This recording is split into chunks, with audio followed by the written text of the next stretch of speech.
Welcome children. Today we'll see the lesson optics. In this lesson we are going to see about light.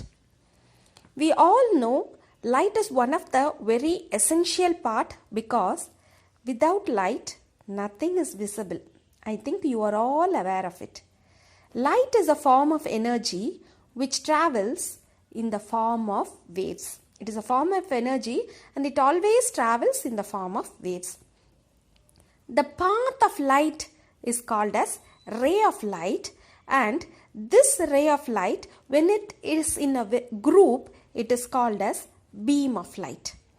We all know many objects gives out light, but there is a difference. All the objects which gives out light are termed as source of light, but some of the sources emit the light on their own. For example, when we take a very good example, we can say the sun. Early in the morning, as soon as you get up, you wake up with the vision of the light that is we receive from the sun. Another source which emits its own light is a cluster of stars. So, we can say those objects which emit the light on their own are called as luminous objects.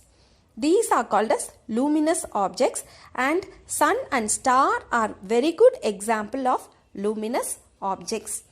As I already told you, for anything to be visible or if you want to see any object, we need light.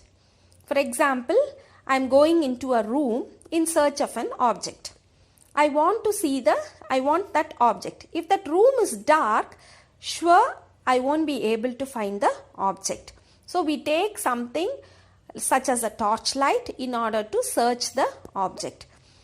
I usually show the torchlight on the object which I am searching for, only then it is visible.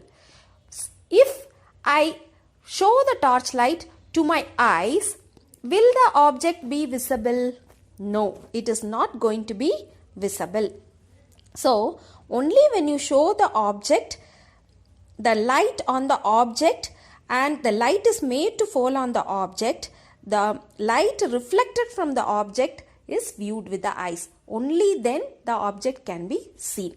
So, we are going to see that light, as I already told you, light is a form of energy and it travels in the form of waves, and the path of light is called ray, and when a group of rays join together it is called beam of light.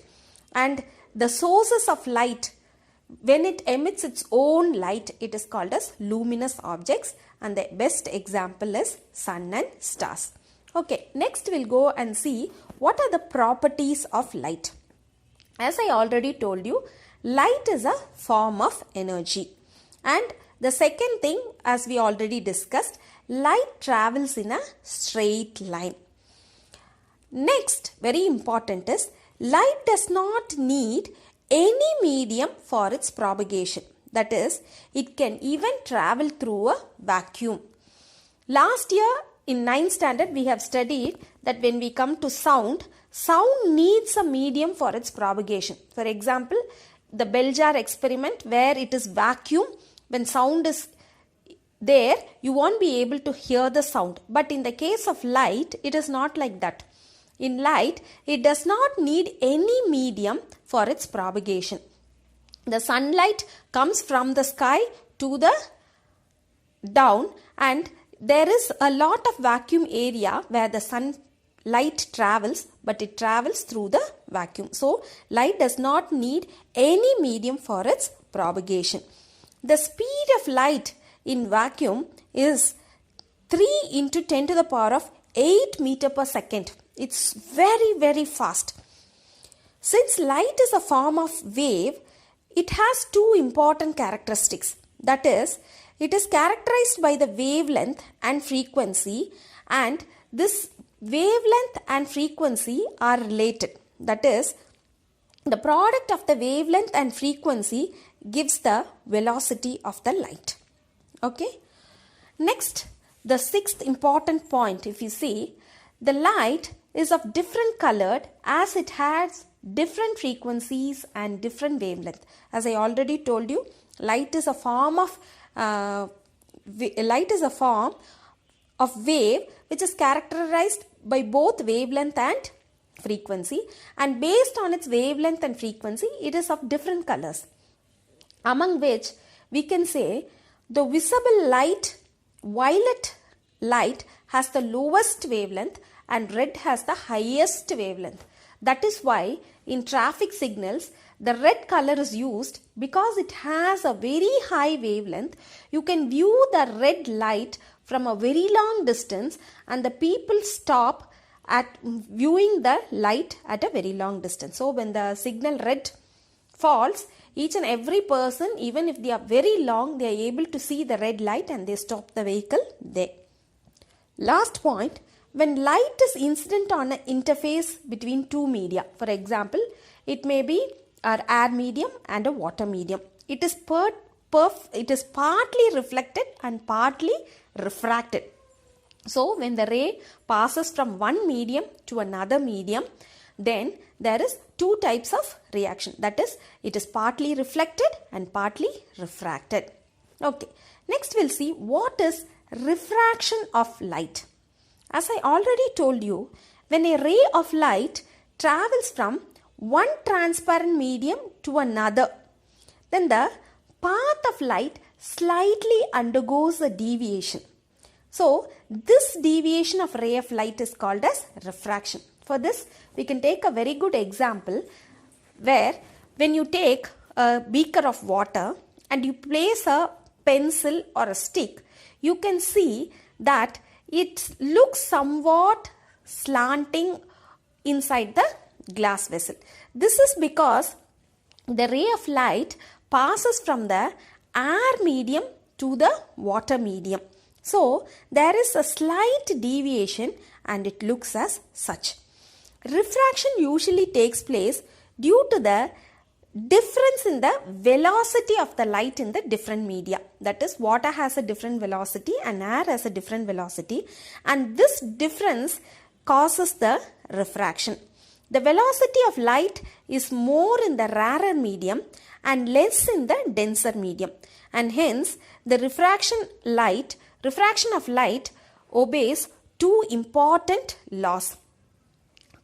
So, as I already told you, the velocity of light is very less in the denser medium and more in the rarer medium, and hence when you take the air and water, there is the difference and there is a slight deviation. Okay, now we'll see the different laws of refraction. The first law of refraction. We have learned the laws of refraction in 9th standard with a beautiful picture.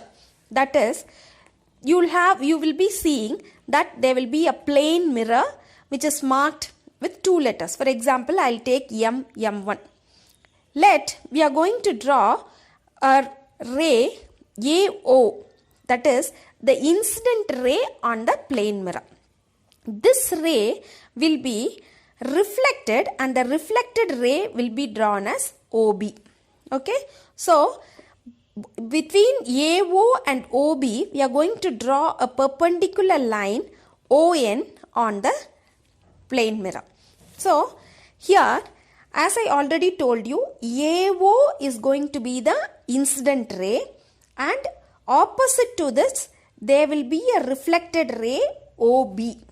Okay, and between both these we are going to draw a perpendicular line ON. This line is perpendicular to the first line we drew, M1.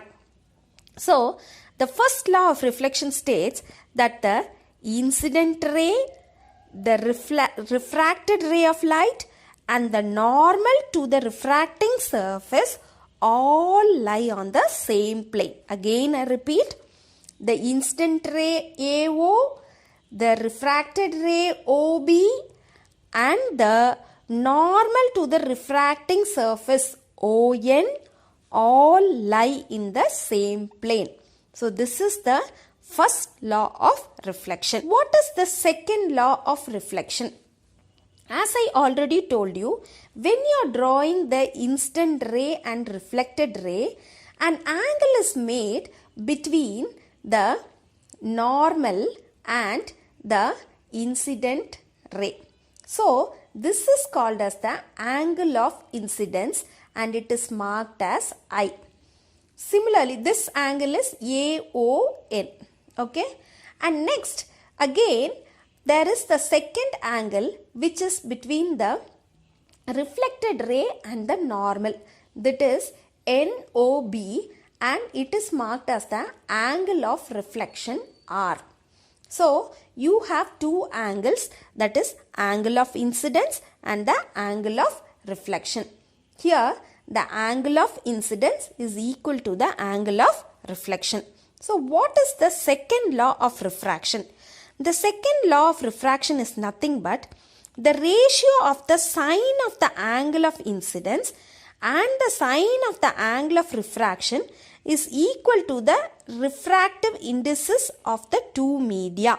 So, this law is called as the second law of refraction or another name called as Snell's law. That is, sin I by sin R is equal to mu 2 by mu 1. Again, I repeat, the ratio of the sine of the angle of incidence and the sine of the angle of refraction is equal to the ratio of the refractive indices of the two media. This is called as the second law of refraction or Snell's law. That is, sin I by sin R is equal to mu 2 by mu 1. What is refractive index? This refractive index gives us an idea of how fast or how slow light travels in a medium. We say that light travels very fast. The speed of light in vacuum is 3 into 10 to the power of 8 meter per second. So, this speed is represented by the refractive index. The ratio of the speed of the light in vacuum to the speed of light in the medium is defined as the refractive index mu of the medium. Okay. So, refractive index is nothing but the speed of the light in the vacuum to the speed of the light in the medium. It may be water or it may be air, any kind, or it may be a solid. So, based on the medium, the ratio between the speed of the light in the vacuum to the speed of the light in the medium is called as the refractive index mu and it is denoted by C by V. That is velocity of light in the vacuum by velocity of the light in the medium. The speed of the light in the medium is low if the refractive index of the medium is high and vice versa. So, if you say the speed of the light is very low in the medium, then refractive index of the medium is high. When light travels from a denser medium to the rarer medium, the refracted ray is bent away from the normal to the interface. As I already told you, when you see a beaker with a pencil or a spoon and you pass a light through it, you feel that it is slightly bent. This is because the medium, that the light travels from the denser medium to the rarer medium, that is from the air to the water, and the refracted ray is bent away. So, when light travels from the rarer medium to the denser medium, the refracted ray is bent towards the normal dormant to the interface. So, I think you are clear with the second law of refraction. Okay, we'll see what is the refraction of composite light, that is dispersion of light. As we all know, sun is the very fundamental or natural source of light. Here, it is a source of light which produces light in a single color. That is, we always say the source of light, sun, is a monochromatic source. Where, on the other hand, a composite source of light produces white light which contains light of different colors. Sun, when we take, it is a composite light which consists of light of various colors of various wavelengths. When we take another example, if we guess what is the composite source of light, we can even say the mercury vapor lamp. When a beam of white light or composite light is refracted through any transparent medium such as glass or water, it is split into different component colors. This dispersion of the light into different component colors is called as dispersion of light. So we have seen this in our day-to-day life. When any light is split into its component colors, that is called as the dispersion of light. So the band of colors that is received due to this dispersion is known as spectrum. This spectrum will contain different colors, which is called as the VIBGYOR: violet, indigo, blue, green, yellow, orange, red. I think when I say these colors, you will remember the concept of rainbow, which contains all these colors, and it is called as VIBGYOR.